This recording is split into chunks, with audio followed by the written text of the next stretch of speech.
Pemirsa, hari Selasa besok, masa pembukaan sidang DPR diprediksi akan menjadi sorotan media dan sejumlah pengamat terkait keseriusan DPR dalam membahas Perpu Cipta Kerja yang sudah diterbitkan oleh pemerintah yang belakangan ramai dan mengundang kontroversi. Kita akan tanyakan langsung kepada salah satu anggota Badan Legislasi DPR, Gus Pardi Gaus, dan juga ada peneliti bidang legislasi Forum Masyarakat Peduli Parlemen Indonesia, Lusius Karus. Selamat pagi Pak Gaus, selamat pagi Mas Lusius. Selamat pagi. Assalamualaikum warahmatullahi wabarakatuh. Pagi. Pak Gaus, saya mau ke Anda terlebih dahulu.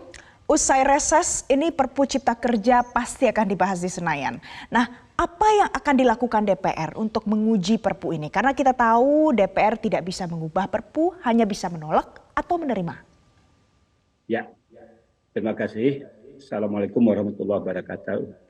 Selamat pagi. Jadi berkaitan terhadap gonjang-ganjing Perpu yang dikeluarkan oleh Bapak Presiden pada tanggal 30 Desember tentang Cipta Kerja.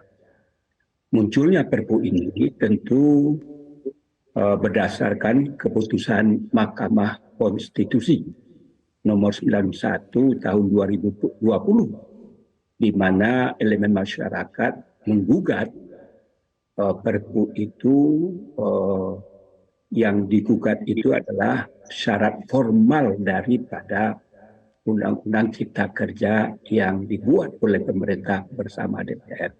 Artinya adalah yang dipermasalahkan itu tentang mekanisme pembuatan sebuah undang-undang. Belum masuk kepada materi undang-undang. Nah, DPR dalam hal ini, karena ini sudah keluar Perpu, di mana di diktum keputusan Mahkamah Konstitusi itu menyatakan bahwa Undang-Undang Cipta Kerja itu dinyatakan inkonstitusional bersyarat. Kemudian kalimat narasi berikutnya adalah dan meminta kepada pemerintah memperbaikinya paling lama 2 tahun. Okay. Artinya kan ada gonjang-ganjing juga kenapa enggak DPR yang punya hak inisiatif. Karena Perpu ini, karena Undang-Undang Cipta Kerja ini dulunya adalah hak inisiatif pemerintah, kita sifatnya menunggu dan melakukan pembahasan sesuai dengan mekanisme pembentukan sebuah undang-undang. Lahirlah Undang-Undang nomor 11 2020. Pak Gaus, kita tahu harusnya Undang-Undang Cipta Kerja ini diminta direvisi oleh pemerintah dan juga DPR. Tapi ternyata yang lahir malah Perpu Cipta Kerja. Nah, ini karena akan dibahas sebentar lagi di DPR. Apa yang akan dilakukan oleh DPR untuk menguji Perpu ini? Ya, kalau mekanismenya tentu turun dulu Perpres yang dikirim oleh pemerintah kepada pimpinan DPR. Pimpinan DPR lalu menyerahkan kepada Badan Musyawarah untuk menentukan siapa alat kelengkapan dewan mana yang akan membahas dan kapan pembahasan itu akan dilakukan. Dulu yang melaksanakan, yang membahas Undang-Undang Cipta Kerja itu adalah badan legislasi yang kebetulan saya adalah di dalamnya dan juga saya adalah panja ketika itu. Lalu tentu saya secara pribadi tentu menunggu dulu Perpres yang akan dikirim oleh pemerintah dan kepada pimpinan menyerahkan kepada Badan Musyawarah untuk diagendakan dan menentukan alat kelengkapan apa yang akan membahasnya. Kalau seandainya kembali kepada pembahasan Undang-Undang Cipta yang lama bahwa yang membahas itu adalah Badan Legislasi, tentu nantinya Badan Legislasi, apakah saya akan termasuk ada di dalamnya, tentu kita sifatnya menunggu. Ini masih akan ditunggu lagi lebih lanjut terkait dengan siapa yang akan mengurusi soal ini. Tapi sejauh ini DPR sudah menerima draft dari Perpu ini? Kan saya katakan belum. Kita menunggu secara resmi sebagaimana dikatakan oleh Pak Wakil Ketua Oke. DPR. Jadi Dasko sampai tadi, sekarang itu DPR belum sifatnya menerima adalah draft dulu. perpunya.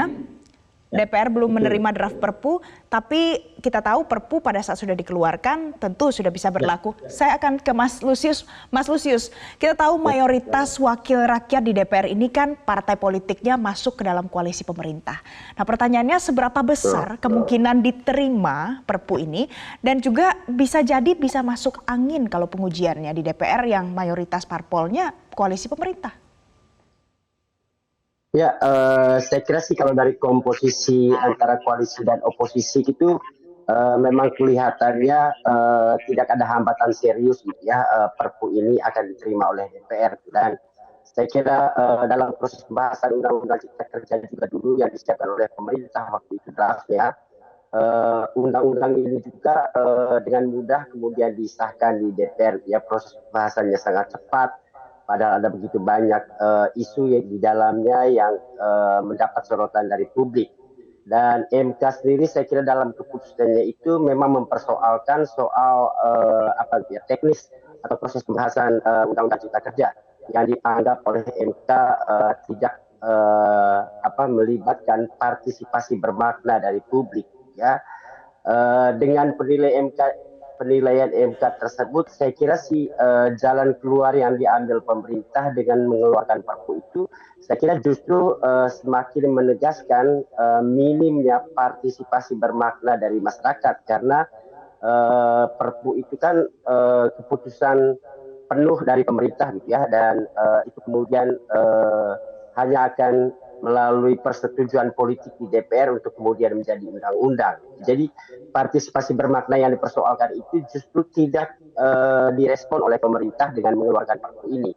Itu yang saya lihat tidak diperhatikan oleh DPR gitu ya, bahwa setelah keputusan dari MK waktu itu yang memutuskan terkait dengan Undang-Undang Cipta Kerja itu, DPR yang mestinya hari demi hari itu punya relasi kerja dengan pemerintah, itu tidak kemudian meminta pemerintah untuk segera merespon keputusan Mahkamah Konstitusi ya, yang meminta agar pemerintah segera menyiapkan draft revisi Undang-Undang Cipta Kerja.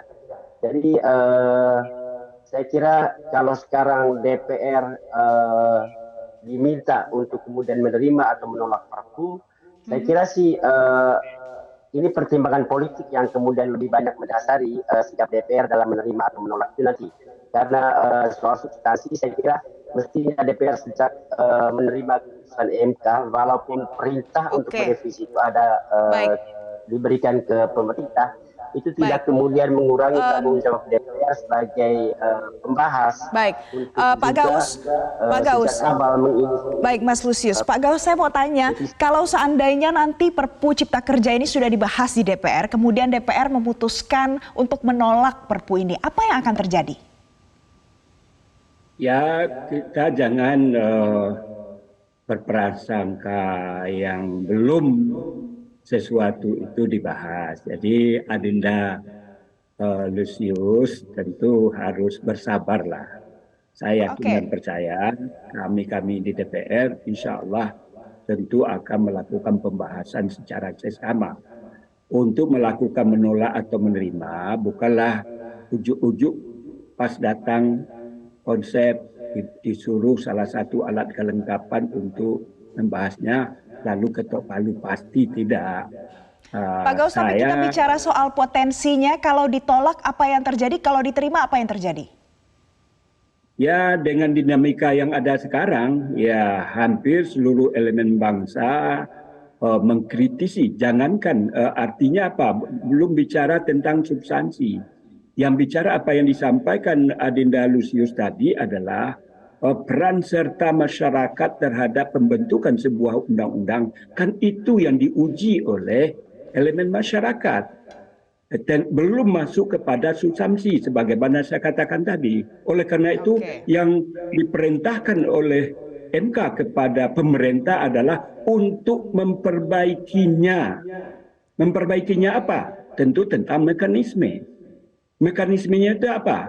Bahwa di dalam pembentukan sebuah undang-undang cipta kerja ini dianggap oleh MK bahwa peran masyarakat jauh belum seperti yang diharapkan sebagaimana sebuah pembentukan undang-undang. Itu yang dikritisi, lalu diputuskan dan dianggap sebagai inkonstitusional bersyarat. Nah, pembentukan sebuah undang-undang dipastikan tidak melibatkan elemen masyarakat. Artinya apa? Keputusan membentukkan Perpu agaknya tentu belum masuk kepada apa yang diinginkan oleh MK. Saya khawatir nanti kalau seandainya Perpu ini disahkan dan disetujui oleh DPR, saya yakin elemen masyarakat pasti akan mengajukan juga uji materi kepada Mahkamah Konstitusi karena dianggap bahwa apa yang diperintahkan oleh Mahkamah Konstitusi sebagaimana keputusannya nomor 91 tahun 2020 itu memerintahkan kepada pemerintah untuk memperbaikinya paling lambat selama 2 tahun. Paling lambat. Oleh karena itu jedanya sekarang ini kan belum sampai 2 tahun. Apa yang menjadi dasar kata para pengamat tentang apakah ada sebuah keputusan Perpu ini, apa yang keadaannya memaksa itu yang disampaikan. Baik, tentu Pak. ini akan Kalau tidak bisa mewakili kepentingan publik, jadi perlu dipertanyakan apakah pantas Perpu ini nantinya ditolak di DPR atau tidak. Pemirsa, jawabannya usai jeda, tetaplah bersama kami.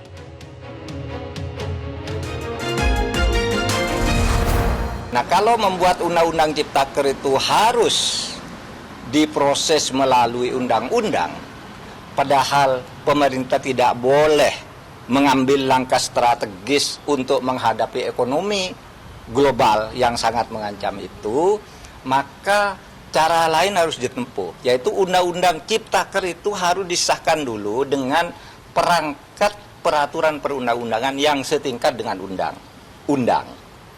Maka dikeluarkanlah Perpu. Perpu itu alasan mendesanya yaitu tadi ekonomi global, itu ada Bank Dunia, IMF, yang semuanya, EDB, yang semuanya meramalkan Indonesia akan mengalami persoalan ekonomi dan dunia pada umumnya akan mengalami krisis ekonomi, resesi dunia, krisis energi, kemudian geopolitik yang goncang dan sebagainya, sehingga perlu langkah strategis. Maka Perpu itu sudah disesuaikan dengan perintah MK bahwa Undang-Undang Ciptaker itu harus disesuaikan dengan sistem Omnibus Law yang sudah disahkan. Sudah sah. Sekarang kalau sudut prosedur sudah selesai, sah. Bahwa ada yang mengatakan, wah itu tidak semacam-macam gitu, itu bukan prosedur. Bicara materi. Nah, kalau bicara materi nanti di DPR. Kalau prosedur tidak ada seorang pun ahli hukum tata negara yang tidak sah. Tapi mungkin dianggap wah ini curang, ya silakan nanti dibahas. Tapi pemerintah sekarang sudah mulai mengeluarkan kebijakan strategis. Tantangan itu pasti selalu ada. Itu yang saya katakan. Kalau Anda bicara sah gitu ya, dan ini sah. Kalau bicara, nanti pasti ditantang oleh buruh, itu sudah pasti. Nunggu undang-undang pun sudah pasti. Sekarang itu undang-undang belum ada aja sudah di judicial review, sudah sering begitu. Enggak apa-apa. Itu kemajuan dari tata hukum kita. Ya, nanti dibahas lagi, kan begitu. Siapa yang berhak membahas? Kalau pertentangan, ya buruh ada yang nentang, ada yang tidak. Ahli hukum tata negara ada yang setuju, ada yang tidak. Itu silahkan aja. Ini kita berdemokrasi. Yang penting kita adu argumen, bukan masuk ke soal-soal pribadi yang tidak ada hubungannya. Ya, adu argumen saja, mari. Nah, kalau Anda menang di dalam adu argumen itu, nanti kan bisa menjadi hukum. Kok ada prosedur-prosedur? Tidak ada seorang pun yang berhak melarang pemerintah suruh menunggu seseorang yang tidak setuju. Gitu. Kalau itu memang diperlukan, itu perlunya ada pemerintah. Gitu. Makanya saya katakan seandainya saya ini dosen yang bukan anggota kabinet, mungkin saya ikut ngeri. Kita masih akan lanjutkan dialog kita pagi hari ini dengan anggota Balek Gus Pardi Gaus dan juga ada peneliti Formapi Lusius Karus. Saya ke Pak Gaus terlebih dahulu. Pak Gaus, ini pemerintah sempat menyampaikan ada alasan kegentingan mengapa sampai harus mengeluarkan Perpu. Anda sepakat atau setujukah kalau alasan ini bisa dimaknai sebagai situasi genting saat ini? Ya, persoalan Perpu kan ranahnya pemerintah. Dan itu masalah subjektivitasnya presiden. subjektivitasnya presiden dalam menyikapi keadaan memaksa. Lalu tadi sudah diungkapkan oleh Pak Mahfud MD dari aspek kenapa pemerintah mengeluarkan Perpu itu. Tadi dikatakan apakah tentang bagaimana kondisi ekonomi global, tentang geopolitik dan lain sebagainya. Tentu masyarakat pasti menilai apakah ranah tentang pembentukan sebuah Perpu itu sudah diperlukan terhadap apa yang diamanahkan oleh Mahkamah Konstitusi. Oleh karena itu, masyarakat juga akan menilai dan juga DPR apakah Perpu yang dikeluarkan oleh pemerintah sudah menjawab terhadap keputusan Mahkamah Konstitusi, di mana dikatakan bahwa Undang-Undang Cipta yang dibentuk yang dibuat oleh pemerintah bersama DPR itu dianggap inkonstitusional bersyarat, lalu pemerintah diperintahkan untuk memperbaikinya. Lalu pengertian dari memperbaikinya itu apa? Tentu ikaran kalimat-kalimat yang semacam ini, narasi yang semacam ini tentu akan menimbulkan debat tebal. Pertama memang bahwa pembentukan sebuah undang-undang, kita di DPR di balik sudah melakukan perubahan terhadap peraturan pembentukan sebuah undang-undang, yaitu sebagaimana yang sudah kami tetapkan di dalam ketentuan pasal undang-undang tentang pembentukan sebuah undang-undang itu. Tadinya tentang omnibus law itu belumlah bentuk dari pembentukan sebuah undang-undang. Sekarang ini kita sudah melakukan perubahan dalam pembentukan sebuah undang-undang itu. Dari segi omnibus law-nya memang sudah memberikan jawaban terhadap pembentukan undang-undang. Kita tahu DPR dan pemerintah ini punya tugas untuk merevisi Undang-Undang Cipta Kerja, tapi permasalahan utamanya adalah malah pemerintah sudah mengeluarkan Perpu Cipta Kerja. Nah, ini yang menjadi sorotan luar biasa dari publik sebenarnya, Pak Gauss. Nah, saya akan tanya lagi ke Mas Lusius. Mas Lusius, kalau dari catatan Formapi sejauh ini Anda pasti punya catatannya pada saat pemerintah mengeluarkan Perpu, bagaimana pola, pattern pada sampai akhirnya Perpu itu kemudian disahkan.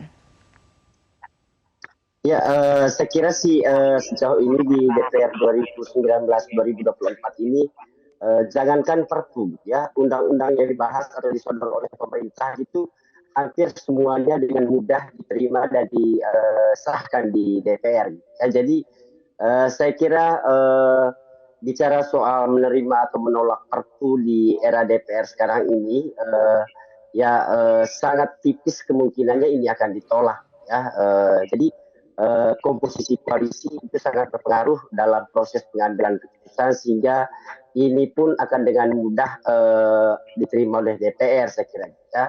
Sehingga kenapa kemudian kita katakan di mana peran DPR untuk memastikan apa yang kemudian jadi pertimbangan MK dalam keputusan yang terkait dengan Cipta Kerja, bahwa MK di sana itu menegaskan soal partisipasi bermakna itu yang tidak ditunjukkan dalam proses pembahasan Undang-Undang Cipta Kerja, itu mestinya kan juga terkait dengan DPR, karena yang membahas ini kan DPR bersama dengan pemerintah. Ya. Jadi mestinya DPR punya tanggung jawab untuk kemudian menginisiasi, ya, minimal mendorong pemerintah selama 2 tahun ini untuk segera menyiapkan draft revisi Undang-Undang Cipta Kerja sesuai dengan perintah MK. Tapi jadi ujung-ujungnya kita akan kembalikan lagi karena ini semua adalah pekerjaan pemerintah dan DPR khusus untuk Undang-Undang Cipta Kerja. Pak Gauss, Anda dari tadi selalu menyebut soal pekerjaan besar revisi Undang-Undang Cipta Kerja ini. Pertanyaannya sejauh ini sudah sejauh apa revisi itu dilakukan? Apakah sudah sampai di DPR? Sejauh apa progresnya? Sudah 1 tahun lebih, bahkan cuma sisa 10 bulan sampai 25 November 2023. Ya. Tadi kan sudah saya sampaikan, kita DPR sifatnya menunggu terhadap perpres yang akan disampaikan oleh pemerintah kepada pimpinan. Pimpinan nanti akan menyerahkan kepada musyawarah untuk mengagendakan dan menentukan alat kelengkapan apa yang akan melakukan pembahasan itu. Karena dulu yang melakukan pembahasan itu adalah badan legislasi, apakah ke depan ini juga badan legislasi yang akan diberikan amanah untuk melakukan pembahasan terhadap Perpu Pak ini. Gaus, berarti revisi Undang-Undang Cipta Kerja ini masih ada di tangan pemerintah, harusnya Ya, betul. diberikan kepada DPR, tapi malah yang keluar adalah Perpu Cipta Kerja. Apakah menurut Anda ini adalah langkah intervensi legal yang mungkin saja dilakukan oleh pemerintah supaya Cipta Kerja ini tetap terrealisasi sesuai dengan apa yang pertama? Ya, sebagaimana yang dikatakan oleh Pak Mahfud tadi, memang pembentukan sebuah undang-undang itu ada dua cara. Ada yang normal, di mana pembentukan sebuah undang-undang itu bisa datang dari pemerintah dan bisa juga datang dari DPR. Di mana untuk pembentukan sebuah undang-undang itu tentu harus ada naskah akademik, kemudian dipersiapkanlah narasi isi dari pasal-pasal ayat-ayat yang berkaitan dengan pembahasan itu. Dalam hal ini contoh Cipta Kerja. Kalau ini sudah selesai, apakah yang punya inisiatif itu apakah pemerintah atau DPR? Kalau seandainya pemerintah yang mengusulkan, tentu mekanismenya nanti dikeluarkan Perpres, itu yang lazim kepada pimpinan. Pimpinan menyerahkan kepada sebagaimana saya katakan tadi. Lalu persoalannya sekarang adalah itu yang pertama. Yang kedua, pembentukan sebuah undang-undang itu bisa dalam bentuk Perpu, itu subjektivitas Presiden untuk melakukan pembentukan sebuah undang-undang.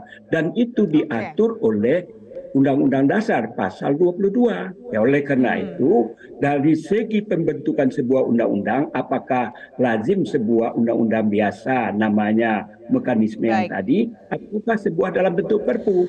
Untuk pembentukan sebuah Perpu tentu harus ada keadaan memaksa. Keadaan memaksa inilah yang menimbulkan subjektivitas daripada Presiden. Baru dia menjadi objektivitas manakala sudah disahkan oleh DPR. Itulah. Baik, jadi kalau begitu intinya adalah yang harus publik nantikan adalah bagaimana nanti hasil dari apa yang dibahas di DPR, kemudian apa kelanjutan dari Perpu Cipta Kerja ini, apakah ditolak ataupun diterima oleh DPR usai masa reses ini berakhir. Dan tadi terima kasih juga Mas Lusius sudah memberikan paparan terkait dengan bagaimana catatan Anda selama ini pada saat Perpu akan disampaikan dari pemerintah untuk masyarakat. Terima kasih Gus Pardi Gaus dan juga Lusius Karus sudah bergabung bersama kami pagi hari ini di Metro Pagi Prime Time.